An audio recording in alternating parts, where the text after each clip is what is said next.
Hi hello welcome back to our channel sky Badi Telugu. Please subscribe to my channel for more videos. ఈరోజు మన video వచ్చేసి 1 July జరిగిన SGT paper shift 1 exam ఫైనల్కి గురించి మనం మాట్లాడుకుందామండి. ఈ ఎగ్జామ్ పేపర్లో 2 క్వశ్చన్స్కి అయితే మనకు యాడ్ స్కోర్ యాడ్ అయ్యే అవకాశం అయితే ఉంది. అవి ఏ క్వశ్చన్స్ అనేది ఇప్పుడు మనం పూర్తిగా తెలుసుకుందాం. ఇక్కడ చూడండి, ఫైనల్ కీలో 8th క్వశ్చన్. ఫైనల్ కీలో క్వశ్చన్ నెంబర్ ఒకలా ఉంటుంది, రెస్పాన్స్ షీట్లో క్వశ్చన్ నెంబర్ ఒకలా ఉంటుందండి. ఒకసారి క్వశ్చన్ అనేది పూర్తిగా చదువుకొని ఒకసారి చెక్ చేసుకోండి. ఈ క్వశ్చన్కి వచ్చేసి ఆల్ ఆప్షన్స్ అయితే కరెక్ట్ అని ఇచ్చారండి.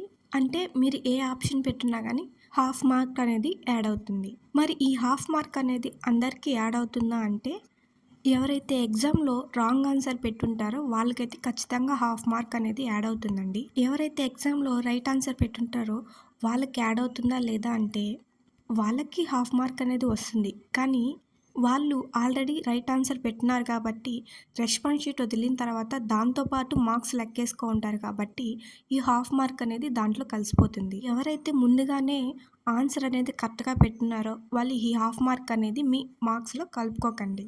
ఎవరైతే రాంగ్ ఆన్సర్ పెట్టినారో వాళ్ళైతే హాఫ్ మార్క్ అనేది ఖచ్చితంగా మీ మార్క్స్కి యాడ్ చేసుకోవచ్చు. ఇక నెక్స్ట్ క్వశ్చన్ అయితే చూసేద్దామండి. ఫైనల్ కీలో 106 క్వశ్చన్. ఈ క్వశ్చన్కి కూడా మనకు యాడ్ స్కోర్ యాడ్ అయ్యే అవకాశం అయితే ఉంది. అది ఎలాగా అంటే ఇక్కడ చూడండి, దీనికి 2 ఆప్షన్స్ అనేది కరెక్ట్గా ఇచ్చారు, 1 and 2. ఈ 2 ఆప్షన్స్లో ఏది పెట్టున్నా కరెక్టే అనమాట. మరి యాడ్ స్కోర్ అనేది ఎవరికి యాడ్ అవుతుంది అంటే, మనకి ఈ క్వశ్చన్కి ఇనిషియల్కి వదిలినప్పుడు ఆన్సర్ అనేది 1 ఇచ్చారండి. ఎవరైతే 1 కాకుండా 2 పెట్టుంటారో వాళ్ళకైతే యాడ్ స్కోర్ అనేది యాడ్ అవుతుంది.